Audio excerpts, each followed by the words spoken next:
Look, everybody talks about wanting success, but most folks don't talk about what happens when life blindsides you in the middle of chasing it. Last week, I was in Atlanta for David Chan's podcast summit. Learning, networking, stacking up all kinds of information for my business. It was a great event. And on the last day, just steps from the convention center, I blacked out. Now, I could have tapped out right there, but there's a reason I didn't. And it's the same reason most entrepreneurs never get past a certain level. Let's talk about it. Hi, folks. Kenn Rashad here with a brand new edition of the Kenn Rashad Show. This is actually the second episode of the Kenn Rashad Show. I haven't taped one of these episodes in a long time for this particular podcast series, but because I knew you guys were going to have a ton of questions, I said, you know what, let's just go ahead and utilize this particular platform to talk about the question that is probably first and foremost on your mind. And that is probably, Kenn, what happened to that beautiful face? And what happened to your tooth? We're going to get into all of that. All right. So let's get started. Last week, I was in Atlanta for David Chan's podcast summit.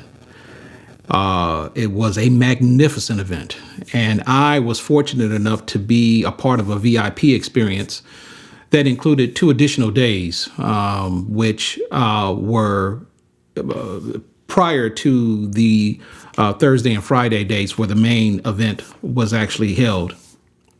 And on day 1, it was a VIP event. A group of a small, high-level group, and it was a tremendous session. Learned an awful lot. And that same day, later that day, I took the opportunity to meet my dear friend Tracy, who I've known for a long time, and I hadn't seen her in a long time.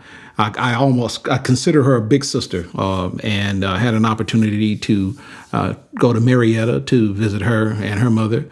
Shout out to you, Miss Carolyn.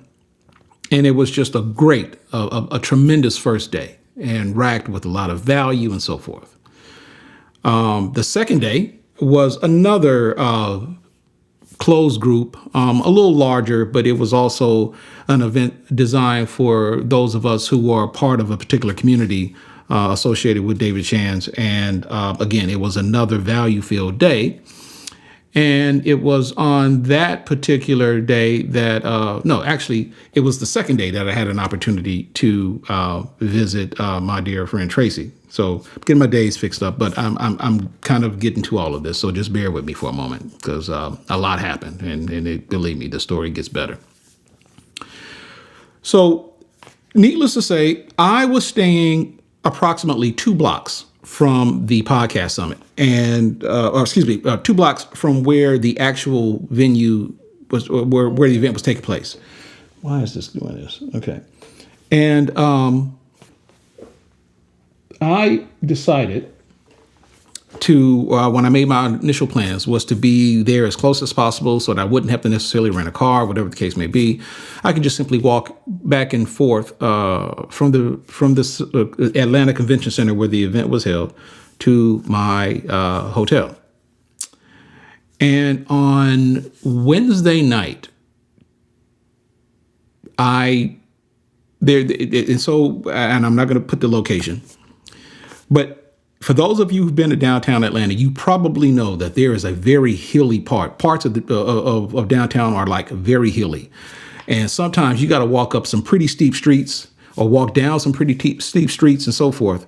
And depending on the situation, it can be somewhat challenging, and which I think explains why there are a number of bridges that connect and so forth, that people utilize those bridges to go from building to building because of those steep streets. Anyway. So on Wednesday night, the hotel that I stay at, it just happens to be at the bottom of a very hilly street, and they're like literally 2 blocks that takes you up to a series of restaurants and so forth. And on this particular night, I was by myself, had no problem going up and down that hill, as I was looking for a place to eat, and found a place, had a light dinner, and I pretty much called it a night. And so on Thursday, which was day 3, I got prepared because this was literally the first day of Podcast Summit for the main event. And so as I left my hotel that morning, I proceeded to take that journey up those 2 blocks, up that long winding, well, not winding, but that long street, that hilly street, and head to the event. Now, mind you, I had a backpack on me. I was wearing a backpack. And it wasn't overly heavy, but it had some stuff in it, my laptop and so forth. And so I proceeded to walk up this hill.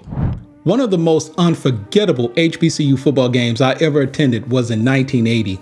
It was the Grambling versus Alcorn State game in the old Red River Classic. But what I'll never forget was what happened before the kickoff.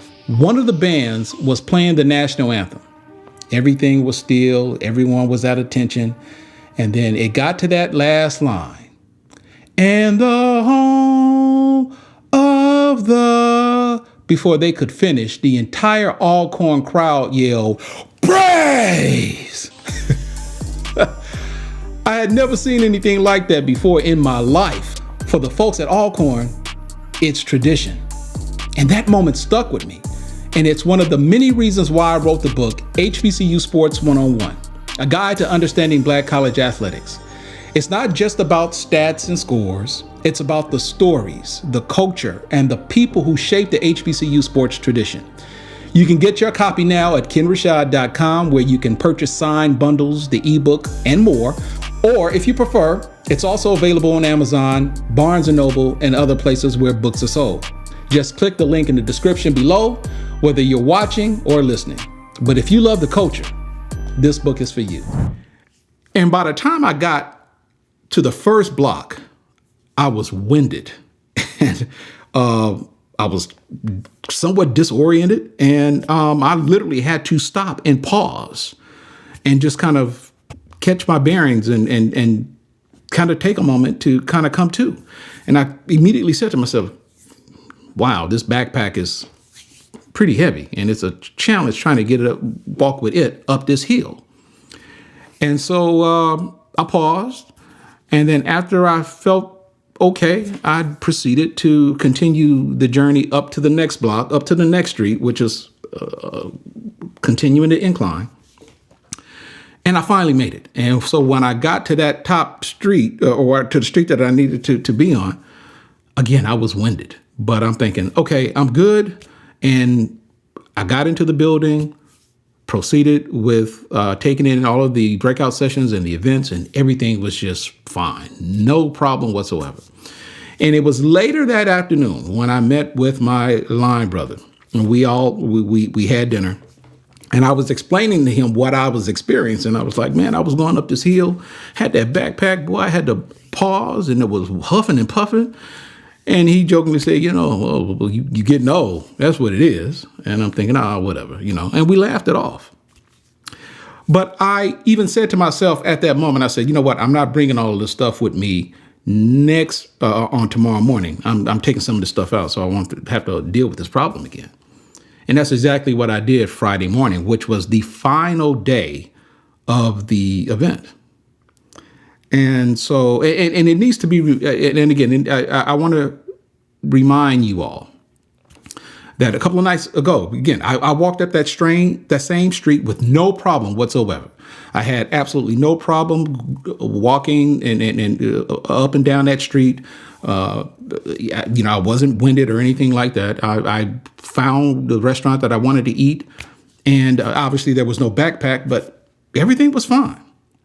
And so finally, that fourth morning, I had that light, took some of the things out of my backpack, followed my own advice, and I said, you know what, I'm going to take my time to walk up this hill, and we're going to be all good. And after the first block, everything was fine, and I'm thinking, this hill is like really kicking my butt. And so I said, okay, but I think I'm good. And so I proceeded to go up the hill some more, and I was halfway to that second block, and I just happened to get a phone call from a friend of mine who I met last year, and she said, hey, where are you? We're looking for you, so-and-so.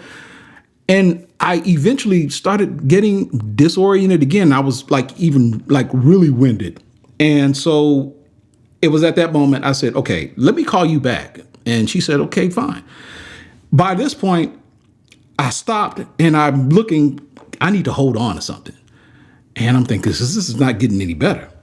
And so I proceeded to move forward, and I finally got to the top of the hill, if you will, to the street, to where I needed to just simply make that right and continue to go forward till I can get to the front door to the convention center.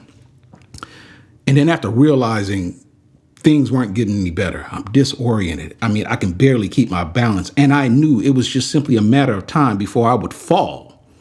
I'm literally looking for something to hold on to so that I wouldn't fall. And the only thing that I could see was a light pole that was right there by the curb.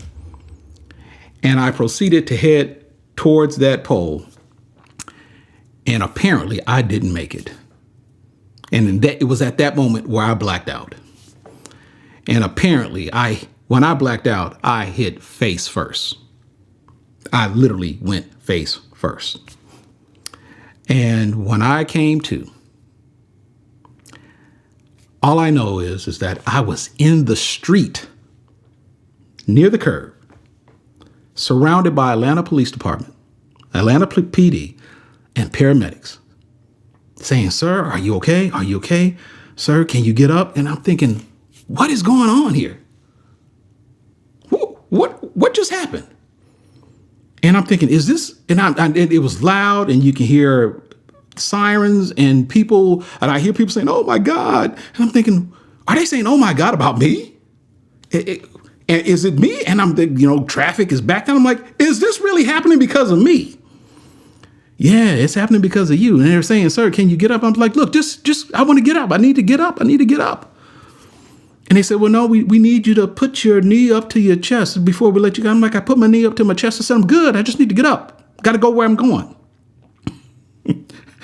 Well, can you put your other knee to yourself? Well, I'm laying on my leg. I said, can I get up, please? And so they get me up, and they take me to the sidewalk, and they sit me on the steps of an entrance that goes into a building. And that's when they started to administer, and they're looking at me, are you okay? And I said, look, I'm fine. I apparently don't know why I blacked out. I said, I think it was because of this backpack. I overexerted myself. I just need to go. Well, sir, you can't go. You're going to have to go to the hospital. You're bloodied.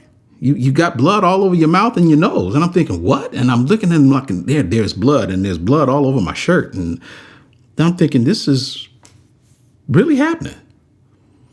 And then I noticed I was like, wait a minute, did I just break a tooth? And I couldn't believe what was happening to me. And so they began to ask me a bunch of questions. They asked about medical history, and that said everything was fine. And then, of course, they said, well, look, can we just take you inside the truck and we can give you some additional treatment? And it was at that moment my wife calls, and she had a question about something completely different, not really knowing what was going on. I said, babe, I blacked out, and I'm being attended to by Atlanta Police Department and the paramedics. And she was like, what? I'm like, yeah, I can't talk to you right now. I got to go. Now I know on her end, she was like, I just know this Negro didn't just hang up on me talking about I'll call you back and not having all of these details. So I get it. And I was aware of that. Of course, she'll probably tell you a different story, but that's my version and I'm sticking to it. All right. So they take me inside, the paramedics, into the truck. And then, of course, they're taking all kinds of tests and blood pressure. And they said, well, can we do an EKG and all this other stuff? And so they said, sir, you really need to go to the hospital. And I'm like, I am not going to the hospital. I just simply need to go back to my hotel room and I need to change. That's all that mattered to me at that point. I wanted to get to the final day of this event. And I'll get into the reasons why that was important to me at some point. Just stay tuned. And so finally, they conduct all their tests and I said the EKG, and they're just simply asking me all of these questions. And by this time, I'm a little perturbed, and I wasn't rude, but I clearly I was ready to get out of there. And I'll admit, maybe somewhat even embarrassed by the scene that I created. And I was just kind of ready to just kind of let things go, not realizing, and that didn't have a mirror, just how bad I looked at that time. And so she says, yeah, well, everything is fine. EKG, I don't see anything that's abnormal, but you're sweating profusely. I was like, you know what? I sweat really easily. I really do. And that's not a problem. It was nothing more than this heavy backpack. I shouldn't have walked up that hill with this backpack on my back. That's literally what this is. And lesson learned, but I need to go. Can you take me back to my hotel room? Well, I can't take you back. You have to get Atlanta PD to do it. And that's exactly what happened. And so it was at that moment where I took a picture, and I'm like, she wrapped she wrapped my head, and I guess you probably see I took a picture of just how banged up I was, and they put me into the Atlanta police car, and the officer was gracious enough to take me back to my hotel room so that I can actually change. And so that's what happened. And so that's kind of what happened. I was fortunate enough to allow them to take me back to the hotel. And that was it.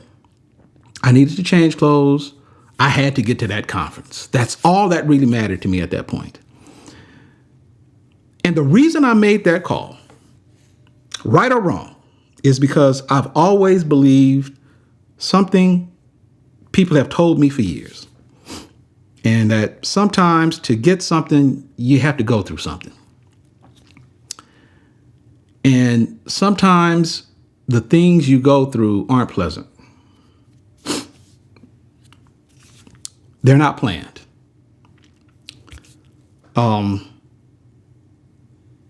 They're not the obstacles you can just, they're not just obstacles that you can just schedule around. This was physical. They just hit you out of nowhere. And you have, you at some point, you just have to decide, do I stop or do I keep moving? And you can say it's foolish. You can say, Ken, this makes absolutely no sense. But for whatever reason, I just refuse to let that particular situation end what otherwise had been a tremendous week. I refuse to stop. And I just simply saw this as an obstacle. It was a big obstacle. Don't get me wrong.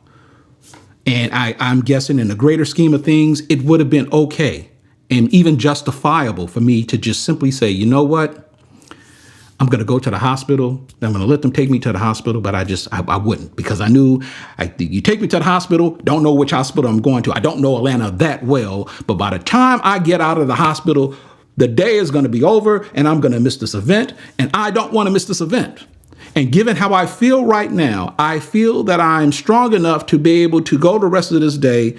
As long as I take it easy, I'm not going to the hospital. So for me, that day wasn't, I'm not bragging that I toughed it out. I'm not, that's not the point here.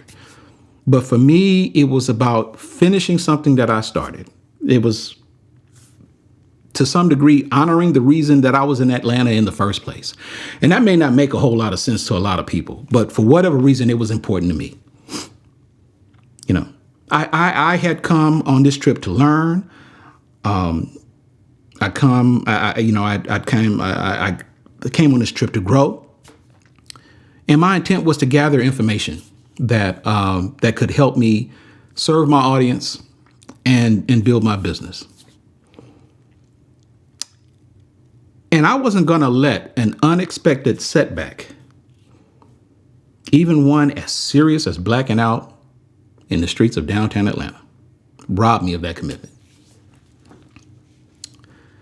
And some may view this as a setback, but you can say it's foolish. But for me, I look at it as a setup. And as an entrepreneur, and as for some of those of us in this creative space, we all have these moments. Maybe not as serious as the one that I had, but sometimes they are physical like mine. Sometimes they're financial.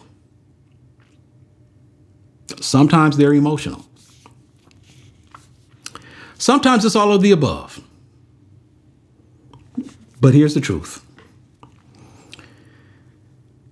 Sometimes the distance between where you are and where you're trying to go is almost always guarded by something you'll have to push through at some point. Obstacles are just a part of the journey. And think about your journey for a moment.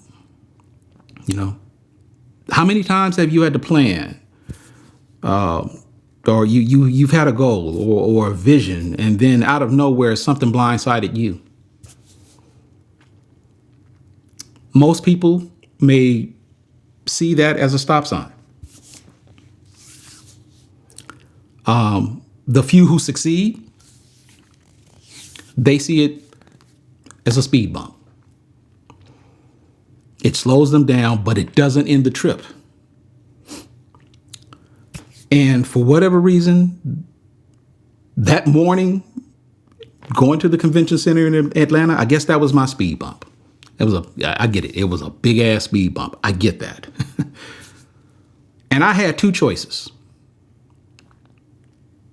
Sit in the hospital waiting room, wondering what if, or finish my trip, the purpose, and the mission of that I came to complete. So, you know, I don't know who needed to hear this. Because I'll tell you now, had it not been for that last day that I was able to attend the conference, and just so you know, I was taken to the hotel room, and because I had a flight later that night, the hotel was fortunate enough, you know, I was fortunate enough to be able to get back into my room because I had checked out, because I knew that I was going to be leaving from the convention center going straight to the airport. And they allowed me to get back in my room. I laid down for about maybe 10, 15 minutes just to make sure that everything was really okay for me to kind of continue the rest of the day. I changed clothes. I called an Uber and I paid the $9 to take me 2 blocks down the road. But I was able to get there mid-morning, and I was able to finish taking in the rest of the final day. So, and I felt some kind of way that, I'll show a picture. I was changed. I was bruised, and I was sore. I was hurting, and I knew it was going to probably be worse the next day. But for whatever reason, I just had to get through it. I had to do it. And I'm glad I did, because the information that I was able to take in for those final hours that I was there, for the time that I was there, truly was of benefit and was of great value. So here's my question to you. What's the thing that you're facing right now that's making you want to tap out? And what would it look like if instead, if you push through it? Instead of tapping out, what would have happened if you would have pushed through that thing, or that obstacle, or that challenge, or that valley that you're going through? Because I'm telling you, I'm not telling you to ignore your health.